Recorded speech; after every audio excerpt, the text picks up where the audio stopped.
अस्सलामुअलैकुम, welcome back to my channel. कैसे हैं आप सब लोग? आई होप सब ठीक होंगे, खैरियत से होंगे। जी जनाब, ये हैं जी सनम चौधरी और आप जानते ही होंगे। तो देखिए सनम चौधरी की घर में रह के क्या एक्टिविटीज़ हैं, वो क्या कर रही हैं।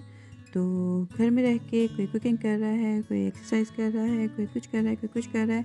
तो मतलब सब मसरूफ़ हो गए हैं घर में रह के। जिन्होंने कभी किचन में कदम नहीं रखा था वो यकीनन खाना बनाना शुरू हो गए हैं, और जिन्होंने कभी घर को देखा भी नहीं था तो वो घर की सफाइयाँ करना शुरू हो गए हैं। और सनम चौधरी भी जो हैं वो भी घर में देखें क्या क्या कर रही हैं। और आई होप ये वीडियो आपको अच्छी लगी, और अगर अच्छी लगी तो लाइक शेयर और सब्सक्राइब कर दीजिएगा, और बेल आइकन का बटन ज़रूर दबाइएगा ताकि मेरे आने वाली जितनी भी वीडियोज़ हैं वो आपको सबसे पहले मिल सकें।